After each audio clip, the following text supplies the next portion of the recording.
All right, time for Straight Pool Sunday. Um, so starting out with the break underneath the rack as usual. Now, in straight pool, you've got two goals right off the bat.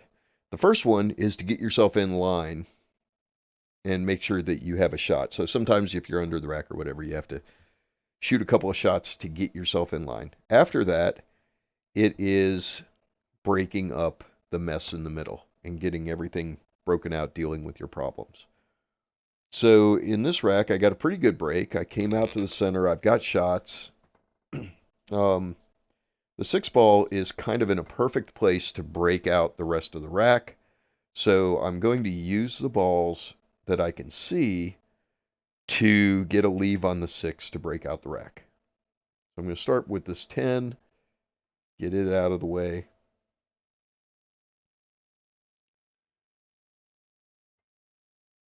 And then my plan was to use the 13, stop there, give myself a fairly easy shot on the 6 with an automatic break to the rack.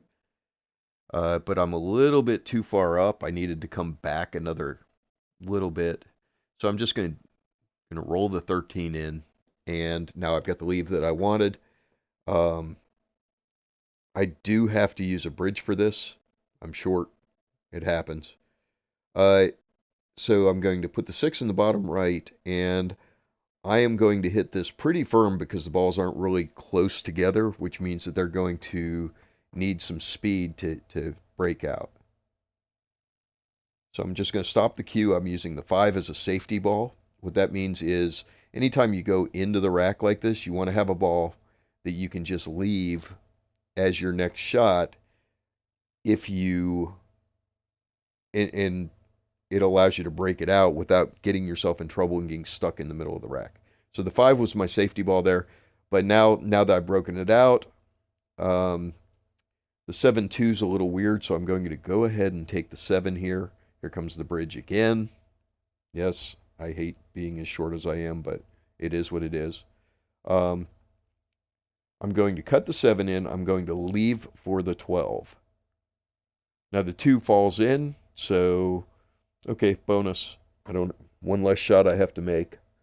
I get my leave on the 12 the way I want to. Now, the 11-3 is a problem, and I need to understand how to figure that out.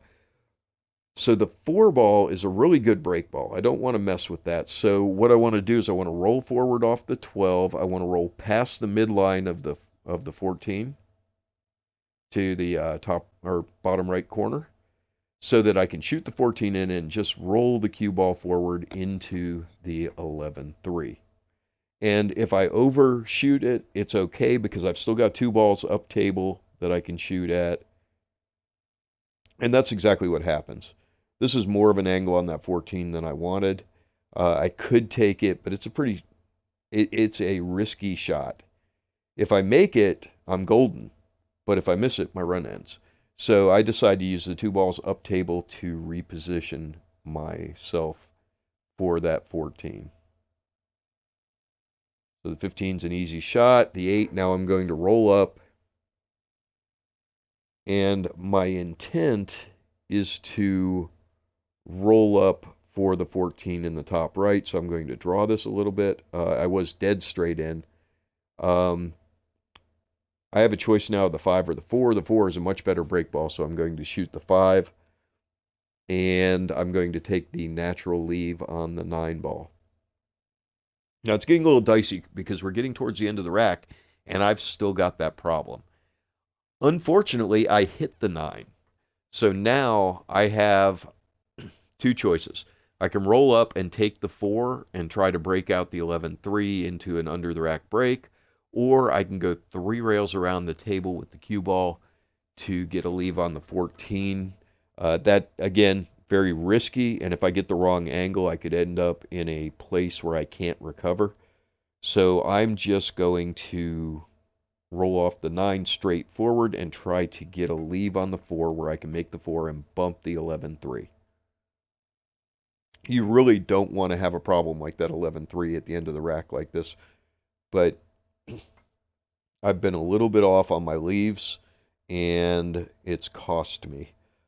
Okay, I'm on the wrong side of the 4. I'm a little short on the leave yet again. And so now I have to shoot the 4, draw up for the 14, and break the 11-3. I am on the wrong side of the 14 again. This is horrible. I'm having so much trouble getting my leaves. I'm short almost every time, so I'm going to run into it. Now, if I can run into the top half of the 11, I could end up really good, and I do. So this worked out as well as it possibly could have worked out. I can shoot the 3. I'm not going to try to hold the 3 on that side. I'm going to use bottom inside English to bring the cue ball off the bottom rail and to the other side for my break. See, I'm looking at if I roll the 3 into this corner and just try to hold it, if I get even a little bit too far, I get hooked by the rack. So I'm going to go ahead and take the high percentage of going to the other side of the table and leaving it. Now let's speed through the rack.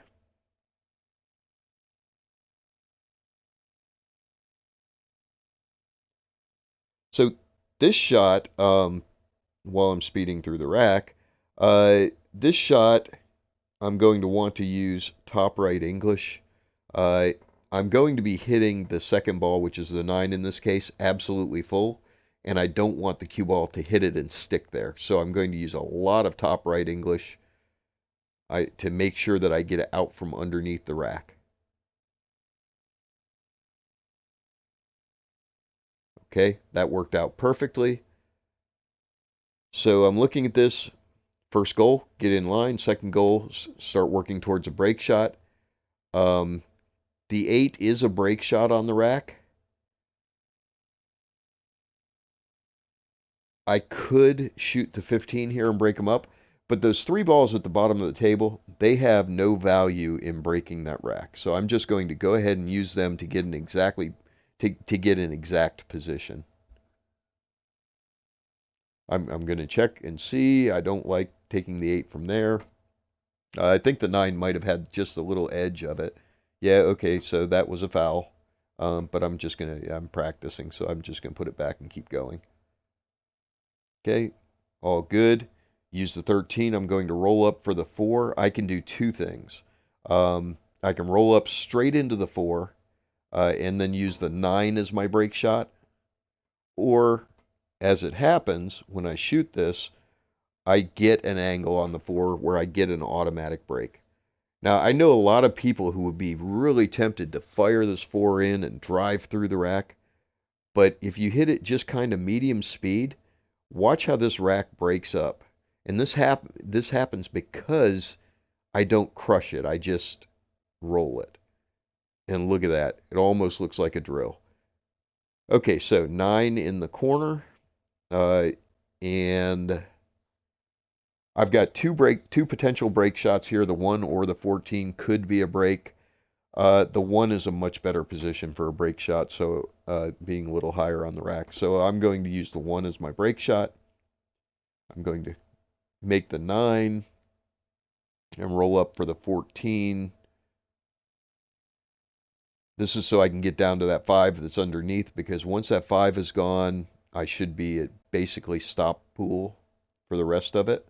I can use the 15 as my key ball and shoot all the rest of these.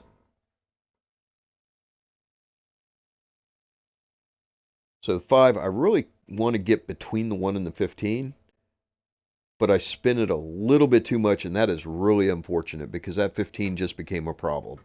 Now, the good news is that even though the 15 is a problem, the 8's a relatively easy shot, so I'm going to shoot that and roll out for the 2 in the side.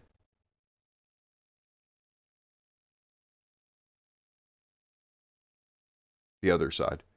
So I'm just going to shoot the 8 in, and I'm going to come around the 15 for the 2 in the side.